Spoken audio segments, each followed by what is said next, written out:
ॐ अज्ञानतिमिरान्धस्य ज्ञानाञ्जनशलाकाय चक्षुरुन्मिलितमेन तस्मै श्रीगुरवे नमः।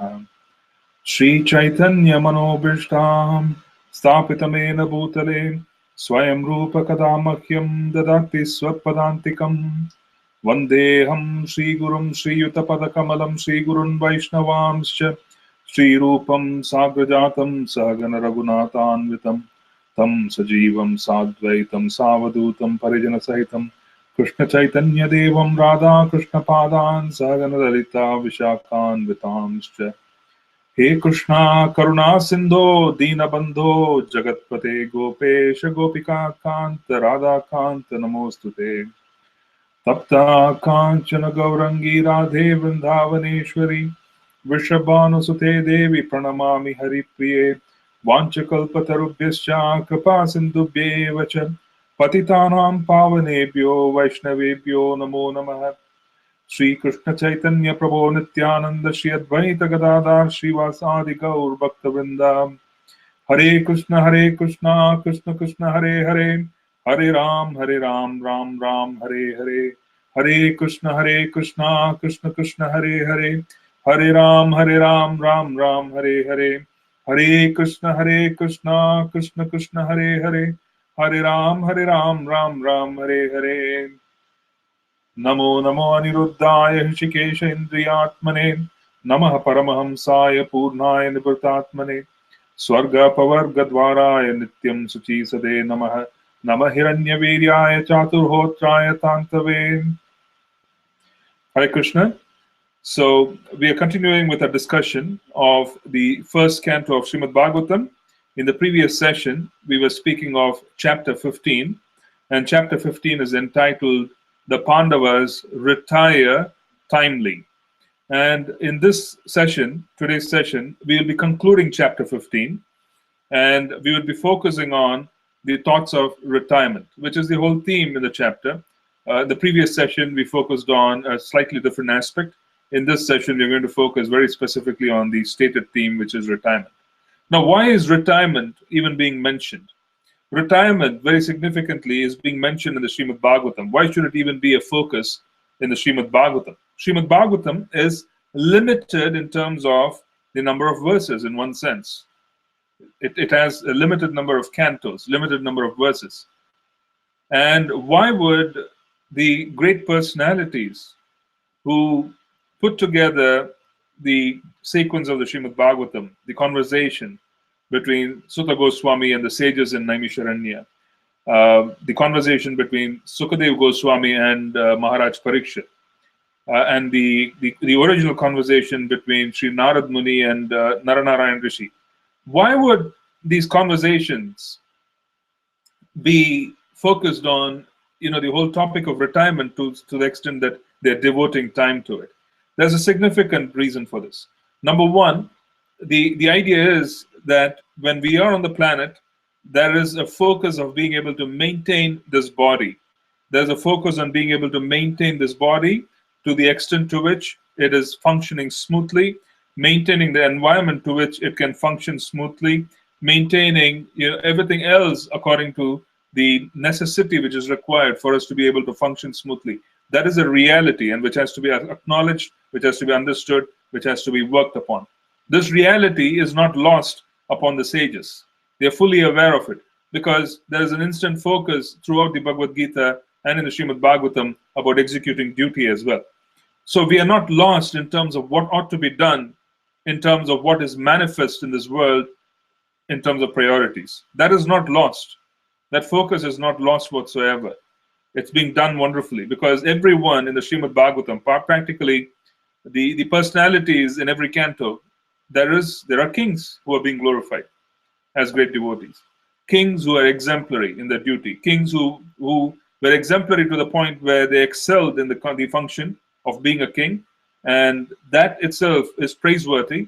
And then the function of being a king and being very efficient is also being powered by their Krishna consciousness, which is even more praiseworthy and noteworthy and inspirational for us. Now, why is it that retirement is being discussed again?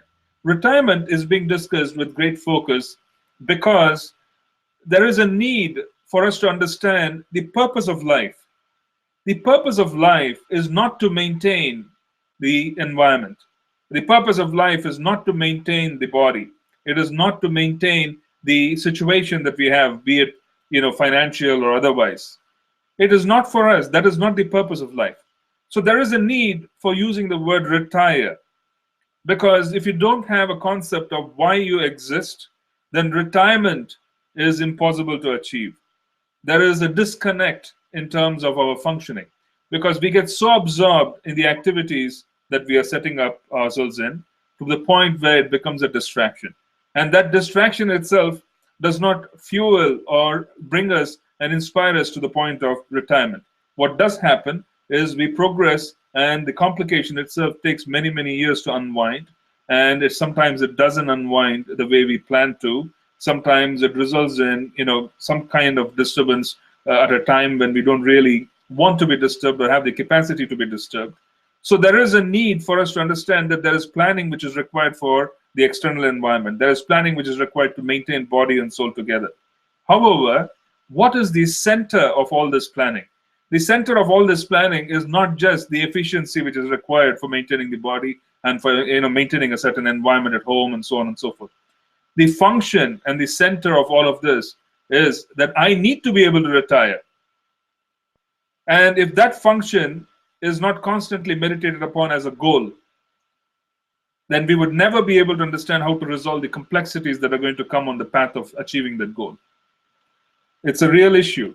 And it's a real issue because we can't really function without fully having a goal which we are inspired to act upon.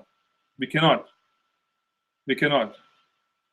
So we cannot really go along the way saying that I have an aspiration to achieve great heights of professional success. I have an aspiration, but I also have the aspiration of being able to fully absorb myself in service, in chanting, and so on and so forth. We can't have two aspirations. We cannot. They don't coexist. There can be one aspiration and only one aspiration. That's where the distraction occurs in most of the practitioners' lives. And in our case, because we are so extraordinarily engaged in the world, it is important for us to have clear-cut goals. Clear-cut goals saying that I exist to do this. I exist for the purpose of being able to make advancement. I exist for the purpose of being able to absorb myself fully, because full absorption is required. Everything else that I do is to facilitate that part.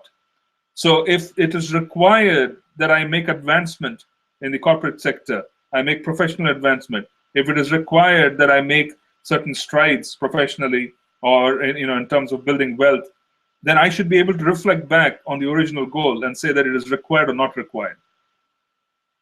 Let's have that understanding, because retirement, which is a function of time, where one decides that, okay, my duties are done and I'm going to focus and I'm going to absorb myself, is not going to happen unless the original goal is fully understood. Otherwise, what would happen is the facilitation part, or the the periphery, the activities which are a part of living in this world, will dominate our existence right till the last minute.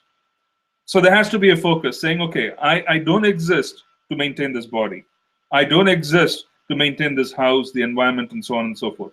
I exist primarily for me to be able to engage, fully absorbed in being able to pursue my spiritual consciousness, spiritual life.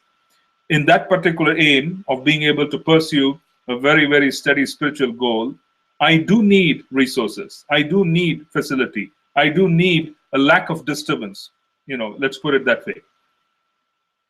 So in that particular pursuit, I do need certain attributes so that it will facilitate. So let me create those attributes of resources, of shelter, so on and so forth, so that I don't have to really spend too much energy when I don't have much, or when I reach a point where I want to really concentrate and want to be able to move forward. If that is the goal, then that is real retirement. That is the context in which it is being referred here. The subject of Pandavas retiring timely is critical for us to understand, because the Pandavas are pure devotees. The Srimad Bhagavatam explains that they were able to depart to the spiritual sky in the same bodies in which they were existing in the material world. They were able to depart to the spiritual sky in the same bodies in which they were able to live in the material world. Why is that so? It is because the bodies themselves were fully transformed. They were completely spiritual because their existence was spiritual. All matter was transformed into spirit. They were able to depart when the time came. Yudhishthira Maharaj was able to relinquish the kingly duties. What to say of, living a middle class life? Most of us are middle class. Most of us. And he was able to plan out and leave a kingly position of the emperor of the planet, which was achieved with such great sacrifice, with such great difficulty. Why were they able to do that? Why were they able to relinquish that as if it was like an old garment? They were able to relinquish all of that because of the fact that they had the ability to understand what the goal of life was.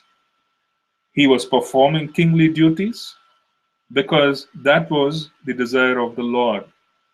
If the Lord had desired, as Krishna approaches Dhritarashtra before the war, he says, give one village to each of the Pandavas.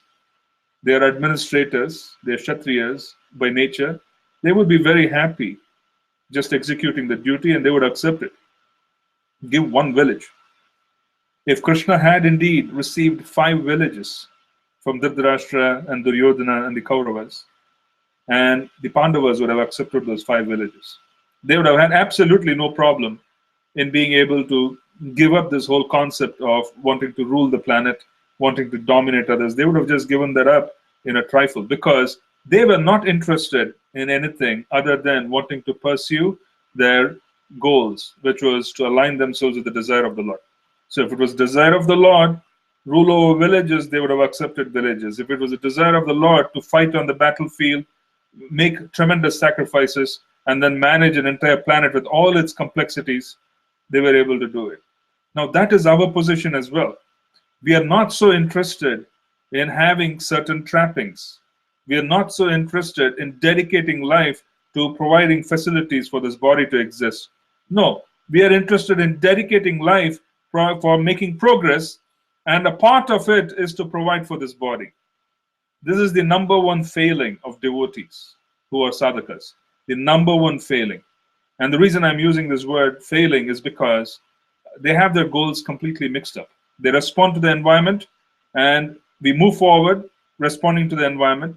And because we get stimulated by the environment to act in certain ways, we respond by setting up goals in certain ways. We start pursuing it headlong. And then those goals themselves turn into monsters where they roll us forward. It's like momentum, the principle of momentum.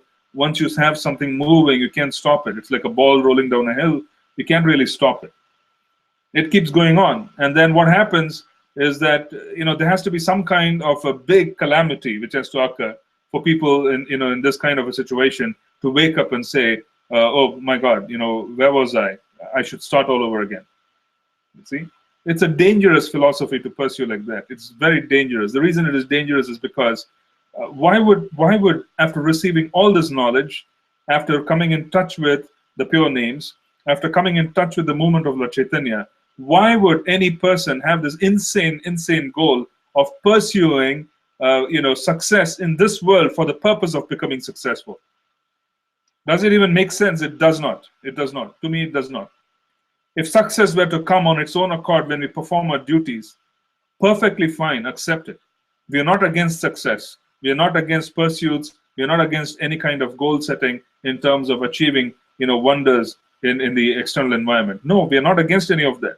But to keep that as a goal and to endeavor towards it, and then thinking that I'll somehow or the other be able to reverse it at some point and stop that momentum and come back and fix myself in Krishna consciousness, that's not going to happen. Day one, fix yourself in Krishna consciousness, start planning from the outside. Start moving forward. Understanding that great stalwarts those days, people who had direct contact with the Supreme Lord, they had to undergo certain transformations for them to quit and leave the body. What to say of, us who are spiritually in many ways, we can never compare ourselves to these personalities who are directly in touch with them. who are a part of his personal entourage. They are constantly in touch with him. We can't even compare ourselves to them, who came in touch with him when he has his pastimes. So let's come to an understanding that retirement in the Vaishnava perspective is not about becoming 65, is not about qualifying to retire by age. No, our retirement from a Vaishnava perspective is based on being able to reach a point of being able to facilitate very absorbed bhajan, very absorbed kirtan, very absorbed seva, reading, chanting, without really being forced to labor in this planet. We are not lazy. Real Vaishnavas who practically dedicate themselves to the service of the Lord, they sleep far less. They sleep far less than the materialist. They sleep far, far less than the materialist. We don't. There's very little sleep, time for sleep. It is to maintain the body. There's very little arrangement made for food to maintain the body. So we don't have such aspirations. The point which I'm trying to make here is our retirement planning is not age-based. It is not. It is facility-based. It is focused on being able to free ourselves for the need to endeavor excessively. That is our focus. So we have to come to terms with it. We have to make it a central focus when we leave for work in the morning. Then that particular struggle of work becomes bearable. If the struggle of work is for the purpose of wanting to succeed in this world, then nature takes its own course, because not everybody occupies the top seat. Not everybody goes through a smooth professional transition, career, whatever you call it. Everybody has challenges. Many people do. Right? So then that becomes an issue. There's disappointment, there's disillusionment, there's grief, there's energy put into that. And then we start thinking that, we need a solution for that before we can chant. And otherwise, everything is going to fall apart. I want to do it, but I can't do it. So there's a need for us to become more focused in terms of goal setting. Now, why am I saying this? It's because if we are in a situation which is problematic, it is because there was no planning 6, 7, 10 years, 15 years back. Why would anybody with any level of sanity continue doing what they did 15 years back, which is a cause of suffering? There is a need for us to understand that there's a deadline, and it is not time-based, it is facility-based. Once I have the facility, I will stop, okay? I will shift and slowly wean myself away from the system to be able to contribute more fully towards activities which are enriching, which are much better in terms of being able to push me towards my goal. This is going to be the key for us. If we don't figure this out, this challenge is something which is very dangerous, because we do understand that the amount of absorption that we can have in a working day is quite less. We all go through those challenges because we have to make a complete shift of focus. The energy required is completely different. It drains most of us. By the time we come home and we begin trying to unwind from the day's activities, that takes a good 6, 7 hours because it's very draining. There's very little energy, there's very little resource left. So it is necessary for us to understand that this consistent practice of being able to do something in that manner is not going to work. So there has got to be planning inward in terms of what is going to facilitate my being able to be absorbed. Do I really need to pursue something which may not be so wonderful if I can't facilitate? There has to be a shift in consciousness in terms of goals. Otherwise, we will learn the wrong way. We will learn, but we will learn after due suffering, after many, many years. Srila Bhaktisiddhanta Saraswati Thakur, he said, the average initiated devotee, the practitioner, and understand this, we don't know what his definition of average was. We don't know that. We don't want to assume that his average is us. No. His average, Bhaktisiddhanta Saraswati Thakur's average, was a devotee who is meant to be chanting 64 rounds a day. A devotee who is meant to have certain standards. He was very strict about everything. He was liberal in practically in understanding the challenges and being able to deal with the various levels of consciousness. He was very liberal outside, but then he had his own standards of which he expected people to follow, which he offered to those whom he felt had the capacity to take it up. Now, his average was very different from what we think we are today. So let's keep that in perspective. And he made a mention saying, for an average devotee, a Vaishnava who is practicing, they would take at least 3 lifetimes for them to reach the point of prema. Now, why is that? Because in the first lifetime, he gave a goal and said that devotees would need to complete the anartha nivritti process, the process of being able to give up and relinquish unwanted objectives that have not been thought out, objectives that are not linked to Krishna but due to some other planning of ours. Okay, devotees need to be able to give up those unwanted objectives which are a source of disturbance, which are desires which have no connection to Krishna or does not further our Krishna consciousness.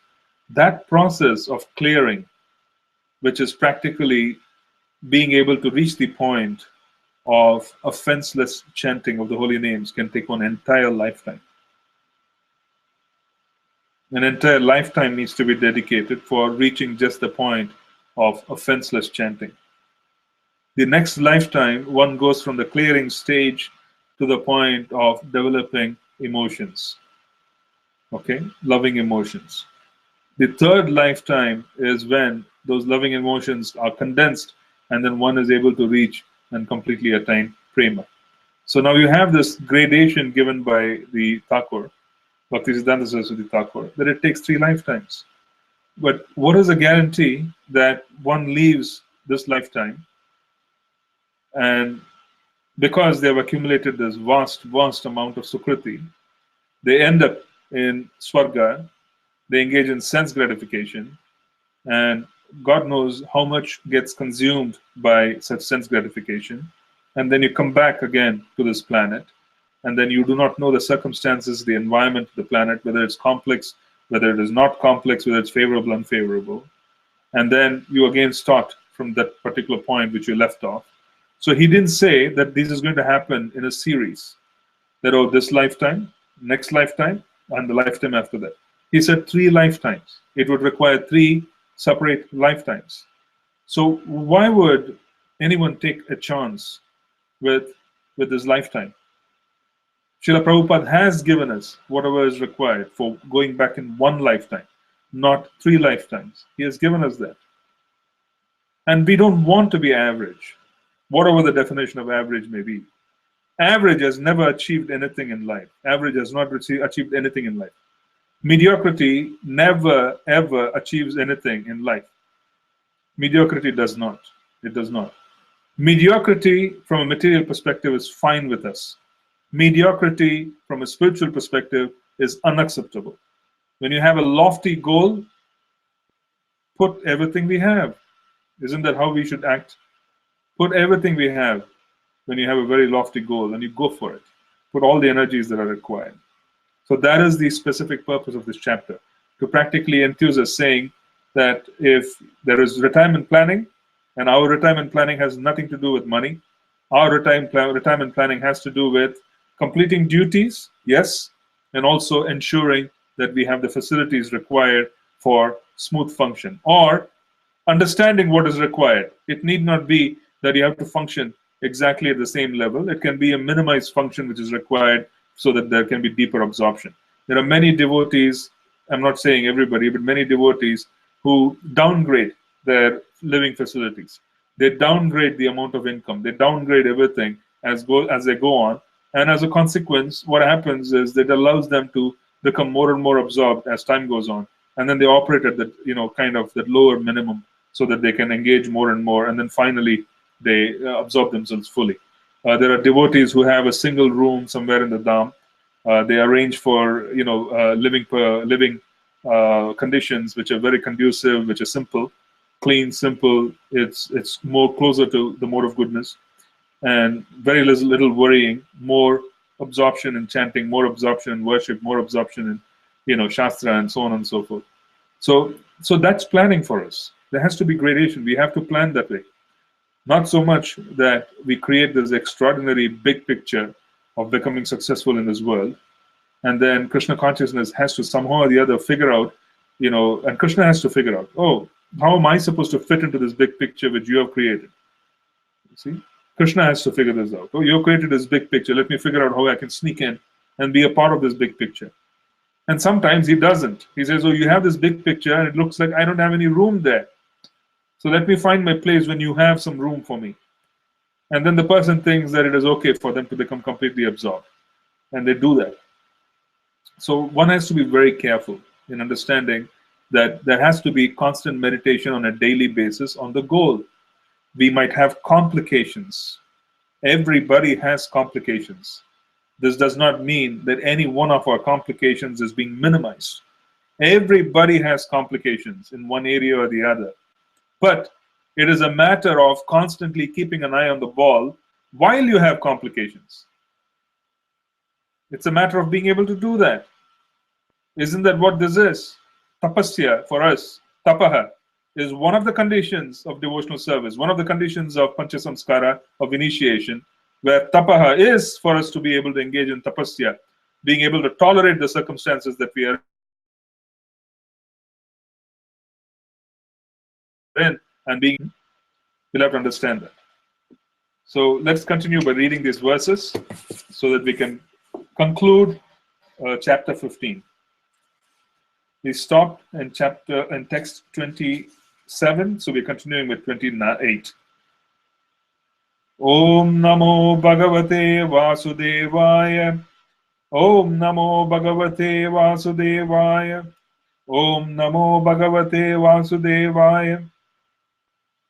Sutta Uvacha Evam Chintyato Jishnuh Krishna Padasaroruham Soharadena Tigadena Santasid Vimalamatihi.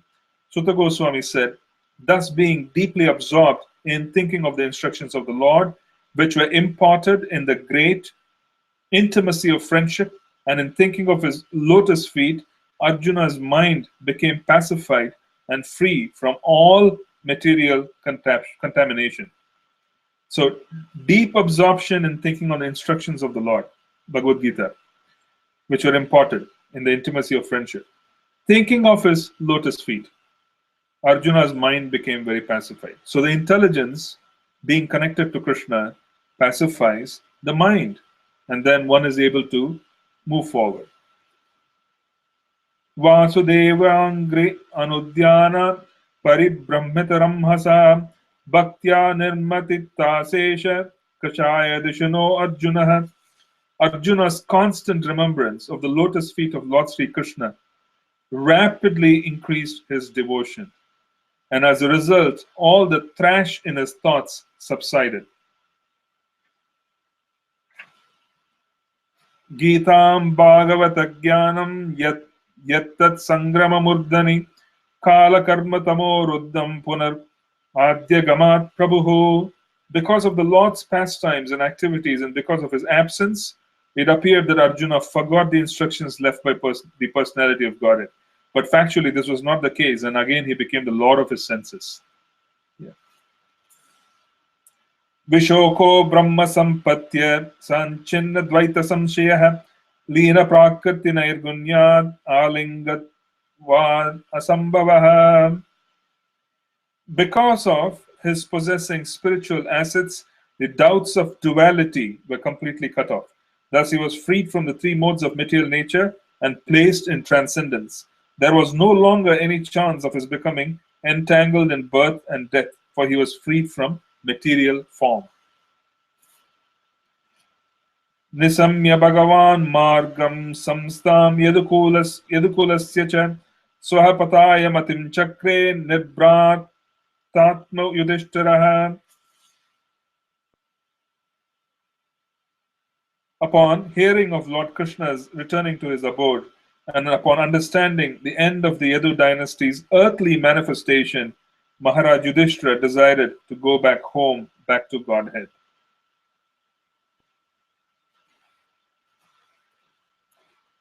Pratapi Anushrutya Dhananjayoditam Nasam Yadunam Bhagavad-gatim Chatam Ekanta Bhaktya Bhagavati Adokshaje Niveshitamo Pararama Samsatehe. Kunti, after overhearing Arjuna's telling of the end of the Yadu dynasty and disappearance of Lord Krishna, engaged in the devotional service of the transcendental personality of Godhead with full attention and thus gained release from the course of material existence. See, one of the significant aspects of all these verses is the constant repetition of the words full attention. Full attention is not a condition which can be brought about like that. You can't really start thinking that there can be full attention, full absorption. It cannot happen. Full attention is a trait that is achieved if one is able to cross the modes of nature. Without that, the modes of nature are not very conducive. The mixed modes of nature, specifically passion and ignorance, will not allow full attention. Full attention is possible when the modes of nature are transcended and then the senses are completely detached from the sense mind, and the mind itself becomes absorbed in Krishna consciousness. So when they keep using this word full attention, we have to constantly remember and understand that this is not something which can come upon us automatically. This has to be worked toward. And what is the work? Elevating ourselves from the lower modes to the mode of goodness, and from the mode of goodness to transcendence. This Brahma Bhuta Prasannatma platform, which is the higher level, the highest level of reaching, becoming free and coming into Shuddha Sattva, coming in touch with Sattva, which is completely free of the lower modes. That particular situation, one is able to immediately focus. Focusing the mind is a matter of developing freedom from passion and ignorance. It's very important. So our entire Bhakti Yoga practice, be it in the form of regulative principles, be it in the form of when to get up, when to go to bed, what to eat, what not to eat, all of this has to do with freeing ourselves from the lower modes. Why? Because full attention is not possible when the lower modes contaminate our existence. Full attention is required. Without full attention, there is no question of offenseless chanting. And without offenseless chanting, where is the question of developing taste? Where is the question of developing attachment? Where is the question of developing loving sentiments? Where is the question of falling in love with Krishna? It's not possible. Yayarat bhuvabbaram tam tanam vijavajah kantakam kantake nevadvayam chapisituh samam. The Supreme Unborn, Lord Sri Krishna, caused the members of the Yadu dynasty to relinquish their bodies, and thus he relieved the burden of the world. This action was like picking out a thorn with a thorn, though both are the same to the controller. So this particular verse is a suggestion which is being given by Srila Vishwanath Chakravarti Thakur. Srila Prabhupada's Srimad Bhagavatam is based on the commentaries of Srila Vishwanath Chakravarti Thakur, for most part, and Srila Bhaktivinoda Thakur as well. Now, in those commentaries, Srila Vishwanath Chakravarti Thakur has emphasized the fact that the Yadus being cursed by Mother Gandhari, she curses that the Yadu dynasty will perish. She becomes an instrument in unleashing this destruction on the Yadu dynasty, which is also a part of Krishna's plan.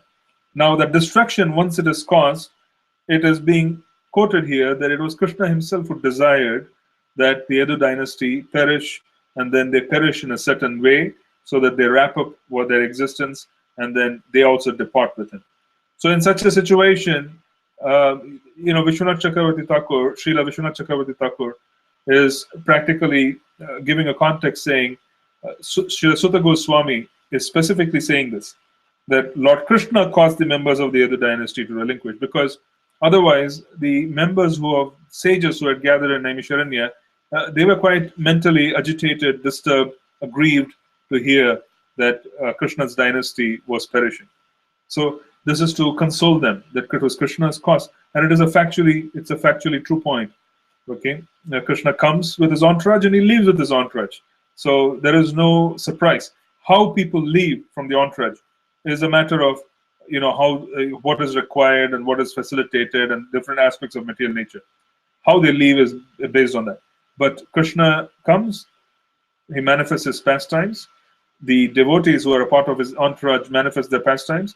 They all leave, and how they leave is, is immaterial. It's a matter of how Krishna wants them to leave.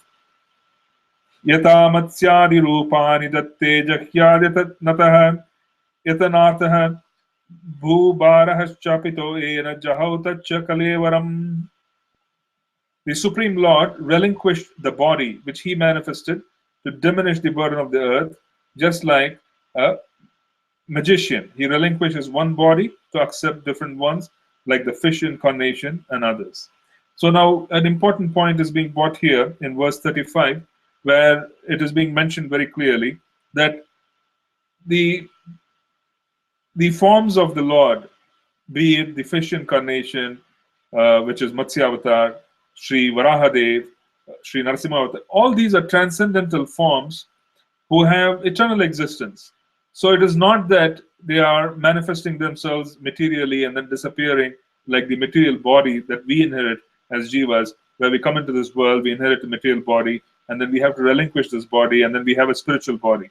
In that case, there is no distinction. The Lord appears and he leaves with the self-same body. So there is really no distinction between the two.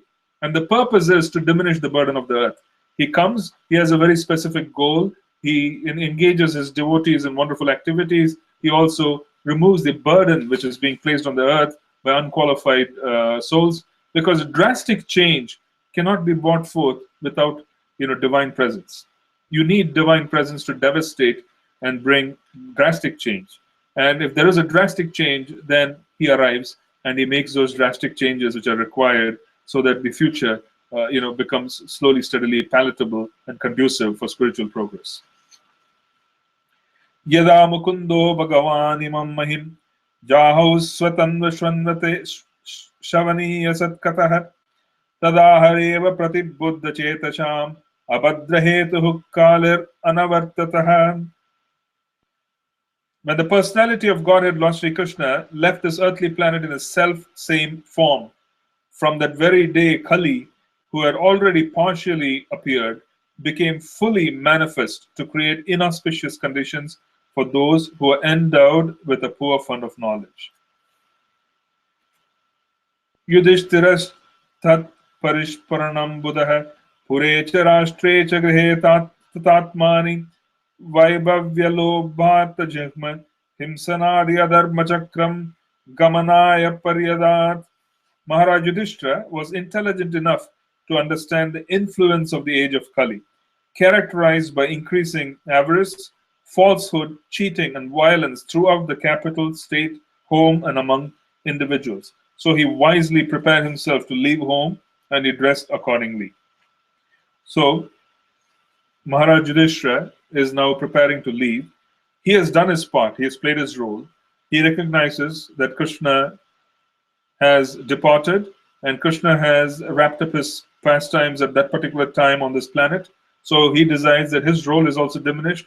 He has done his part. He starts planning to leave as well. And it is timely because now Kali is increasing his influence, and Maharaj Yudhishthira and great saintly personalities such as him, even they cannot check time. It's not easy to check the advent of time because time itself is a manifestation of the Lord's energy. The time is Krishna's potency, Kala. So the destructive potency of Kali is a part of Krishna's potency. So just as much as, for example, you have early morning Brahma Muhurta, which is very auspicious for the purpose of chanting. And then you have the afternoon, which is very auspicious for the purpose of activity which requires rajas. The evening, it is very auspicious for the activities that are requiring the fulfillment of desires. Towards the night, then you have, the mode of ignorance. So just as much as in a 24-hour period, you have gradations and the quality of time, where the activity which is suitable at a certain time may not be suitable at some other time. You have to choose, right? So in such a situation, the idea is that, in an overall span of eternal time on the planet, Kala, we're talking about the manifestation of time in the material sky, which is destructive, which changes things. There are qualities of time. So the same day becomes progressively bad as each year goes on. Okay? So now you have the manifestation of Kali, which is also a part of Krishna's plan, because Kali Yuga is the mode of ignorance. And Yudhishthira Maharaj realizes that he has done his part because his role was, not so much in the Kali Yuga, but the Yuga prior to that. He recognizes the symptoms and he says, okay, my time has come. My role was not in Kali, it was before that. And he plans to depart. Swarat pautram vinayinam atmanah sushamam gunaihi toya nivyaha patim bhumer abhyasinchad gajavahe. Thereafter, in the capital of Hastinapura, he enthroned his grandson, who was trained and equally qualified as the emperor and master of all land bordered by the seas. So he enthroned Parikshit Maharaj. Mathurayam tata vajram surasena patim tatah prajapatyam nirupeshyetim agnin apibat ishwarah. Then he posted Vajra, the son of Aniruddha, grandson of Lord Krishna, at Mathura as the king of Surasena. Afterwards, Maharaja Yudhishthira performed the Prajapatya sacrifice and placed in himself the fire for quitting household life. Visrajyat tatra tat sarvam dukula valayadikam nirmamo nirahankarah sanchina sesha bandhanah. Maharaj Yudhishthira at once relinquished all his garments, belt and ornaments of the royal order, and became completely disinterested and unattached to everything. Vacham juhava manasi tat prana itare chatam mrityav apanam sol sargam tam panchatvehi ajohovit. Then he amalgamated all the sense organs into the mind, then the mind into life, life into breathing, his total existence into the embodiment of the five elements, and his body into death. Then as a pure self, he became free from the material conceptions of life. Tatve hutva cha panchatvam tach shaikatve juhon munihi sarvam atmani ajuhavid brahmani atmanam abhyaye. Thus annihilating the gross body of five elements into the three qualitative modes of material nature, he merged them in one nescience and then absorbed that nescience in the self, Brahman, which is inexhaustible in all circumstances. This is a process which is being mentioned, and this process is available, and it was followed in the past, of being able to dissolve the body in certain ways. And it required expertise, but that was the part of the yoga and the other skills which the devotees had those days, of being able to relinquish and prepare for departure by ensuring that they're able to disintegrate each and every element into its origin, and then slowly prepare themselves for withdrawing completely. This whole internal process of yoga, which is the yogic science, was well known, and there have been many authors who have spoken about it at length. And obviously, it is not something which can be practiced with ease. It is not something which people are fully aware of at this time, even though they may think they are. But there are ways in which one can destroy different levels of existence, and then purify, and then recreate something else for the purpose which is more conducive. So in that sense, this is the process by which he is disintegrating and integrating again into a higher situation for which is conducive. Because the body is different. The Kshatriya body and the body which is required for the purpose of engaging in Bhakti Yoga, for the purpose of complete surrender and departure, is very different. Now, Yudhishthira Maharaj, by the quality of him being a personal associate of Krishna, did not require to undergo a process. But he is a king, he is the emperor, and he is being watched. Every step he takes is being watched quite quite accurately, quite with great detail by others. Everybody wants to know what the king is doing. So he is setting an example so that others don't get misled that they don't need to do anything. Yeah, they do need to do everything, and he is merely setting an example. Chiravasa niraharo, Chiravasa niraharo, Baddavan mukta murdajah, Darshayanat manorupam, Jadon matta pishaschavat, Anavekshmano niragad, Ashrinvan badiro yatah. After that, Maharaj Yudhishthira dressed himself in torn clothing, gave up eating all solid foods, voluntarily became dumb, and let his hair hang loose. All this combined to make him look like an urchin or madman with no occupation. He did not depend on his brothers for anything, and just like a deaf man, he heard nothing. It's complete absorption. Udechim pravivesasham gatapurvam mahatmabhihi Hridi Brahma Param Dhyayan Navarteta Yato Gatah. He then started towards the north, treading the path accepted by his forefathers and great men, to devote himself completely to the thought of the Supreme Personality of Godhead, and he lived in that way wherever he went. So he just abandoned and moved forward. Sarve tam anunirjagmur bhratarah krita nishchayaha Kalina Dharmamitrena Drishtva Sprishtaha Prajabhuvi.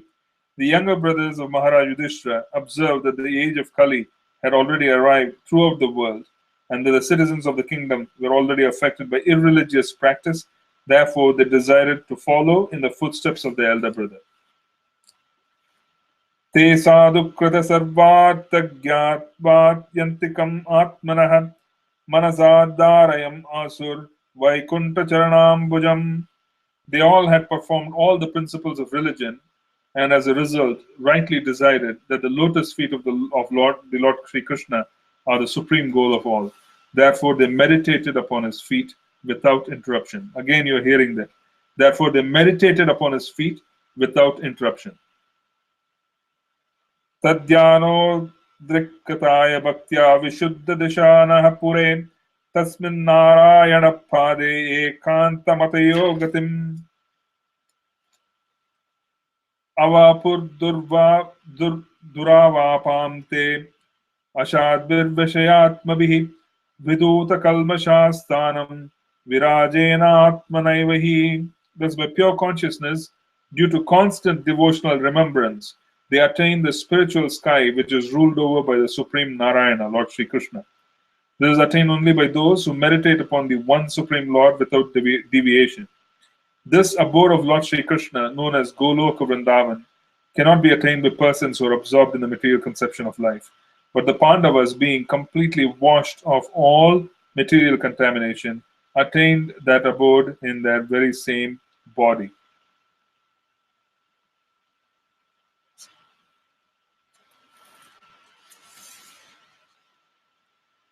Viduropi parityajya prabhase dehamahatmanah Krishna veshena tachittaha pitribhi swakshayam yo.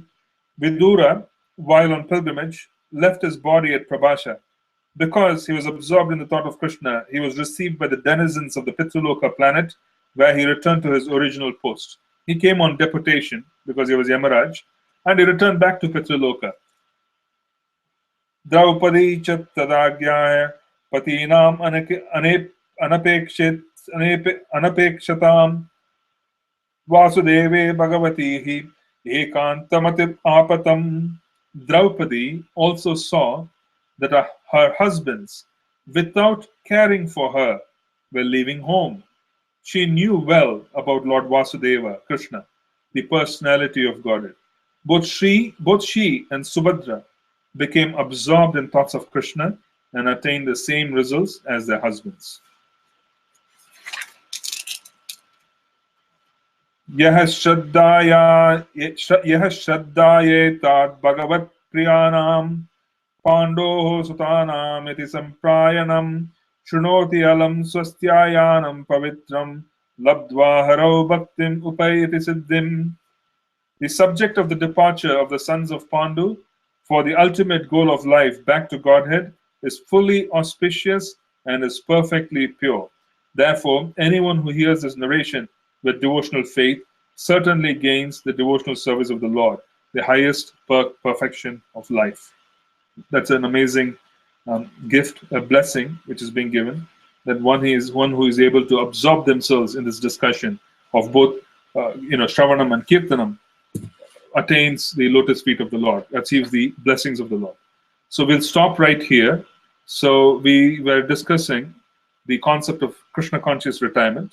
Krishna conscious retirement has a completely different objective as opposed to retiring in the material world. The concept of retirement in the material world is body-based, that the body ages, and because the body ages, and the fact that we have spent so much time, we want to take time off so that we can just chill out, as they would call it in the material world. But in reality, Krishna consciousness is never about stopping work. Krishna consciousness is not so much about relieving, hard work, or the objective of being able to relax and to have a more subdued activity for the purpose of enjoying so-called, retirement.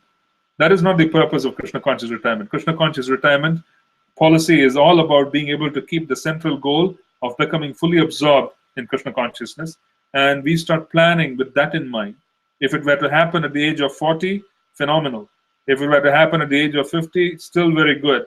Happen at 60, still very, very good. The point which I'm trying to make here is that our objective is not age-based. Our objective is based on being able to create facilities that are making it conducive for us to become absorbed. So that is something which is very, very important for us to focus on. Keeping Krishna in the center and remembering each and every day at work, immaterial of the extent and the intensity of struggle, that is required for the purpose of us being able to facilitate our early withdrawal from too much activity for the sake of activity is very important.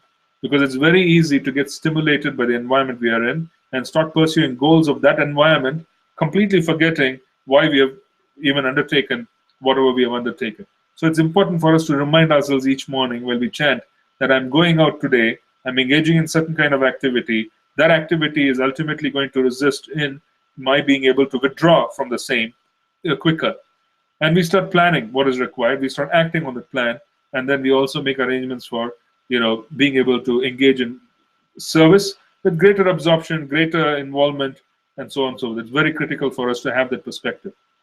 So we read about how the Pandavas also had the opportunity, and we also read about the fact that they left in the self-same bodies. Srila Jiva Goswami specifically talks about it. He says that those who have completely elevated themselves from the modes of nature have the ability to leave with the self-same bodies. So they can go as is because the bodies themselves are also being transformed in certain ways to be spiritually qualified.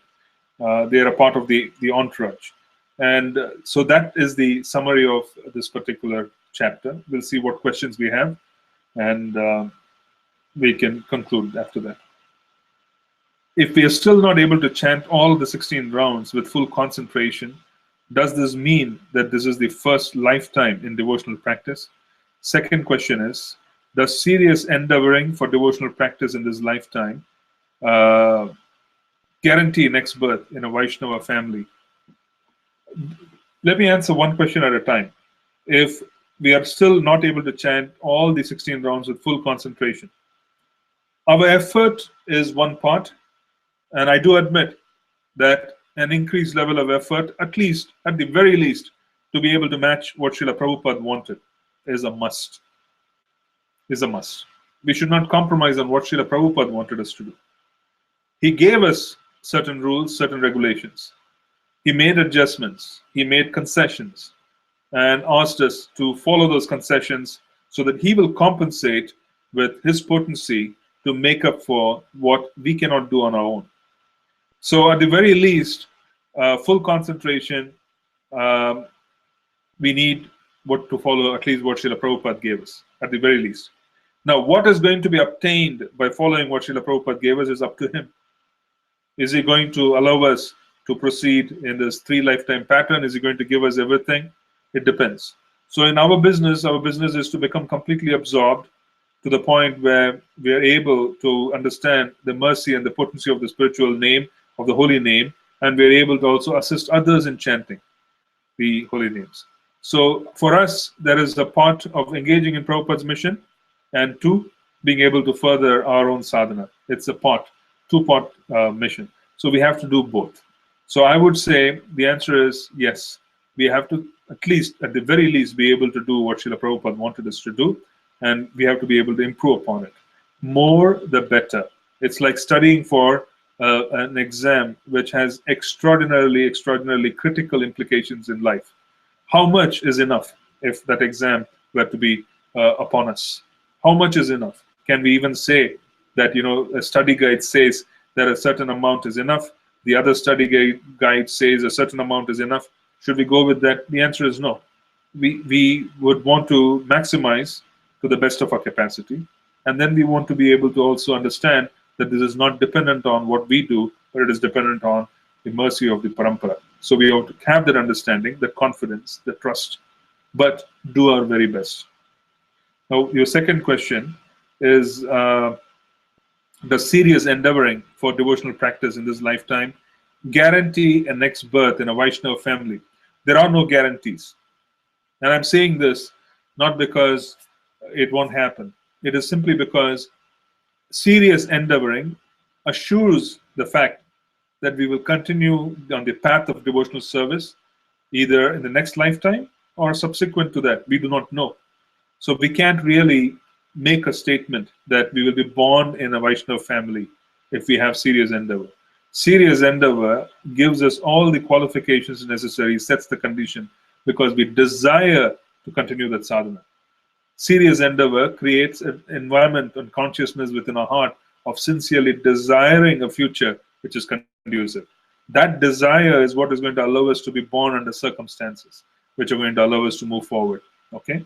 So, should we say guarantee? The guarantee is not the word, but what is surely guaranteed and what is entitled to us is our effort. Put the effort, have implicit faith in Shastra, implicit faith in Srila Prabhupada. That is what we need to do. Can you explain how one can overcome the dualities of material nature? The duality of material nature is created by the fact that we operate under different modes. Duality is where there is always a constant dominance of the different modes of nature. That is duality, right? So there is duality in terms of the mode of goodness turning into the mode of ignorance turning into, mode of passion turning into ignorance, and so on and so forth. There is this duality. How do you overcome the duality of material nature? The overcoming the duality of material nature is for us to gradually elevate ourselves to the higher level of mode of goodness, finally to use the mode of goodness, because in the mode of goodness, there is less obfuscation, yes. There's less confusion. People are less confounded in the mode of goodness because things are more clear. One is able to reflect. One is able to remember. Can you try remembering when we are agitated? Can we try remembering when we are dull? We cannot. The mode of goodness facilitates remembrance. Mode of goodness facilitates reflection. Mode of goodness, allows us for us to be able to use that effectively to graduate and to move and to transition higher. So how do we overcome the duality? Reach the higher levels of the mode of goodness, use that mode of goodness as a platform for greater level of absorption, and then we go into transcendence. We move even beyond that. And one is completely freed from the material modes of nature. There is no duality.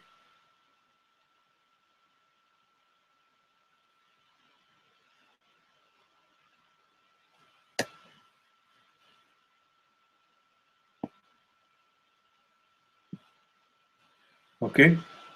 What is the significance of walking towards the north, as we heard the same in Sri Narad Muni's pastime too? Walking towards the north has to do with ultimately reaching the foothills of the Himalayas. Northern direction from Delhi, I presume, is the Himalayas. Northern direction from other parts is also the Himalayas.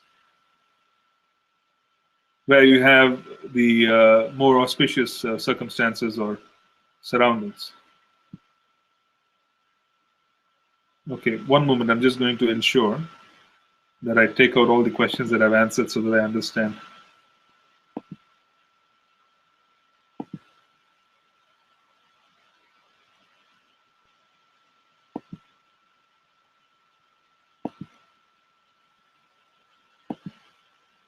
Okay, I think I've answered all the questions.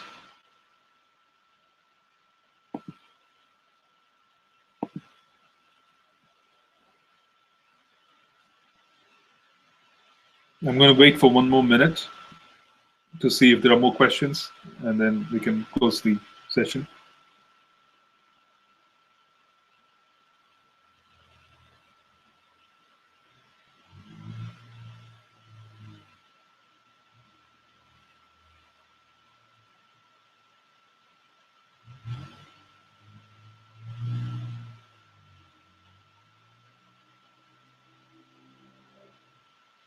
Okay, so we'll end here, and we'll meet again the following week.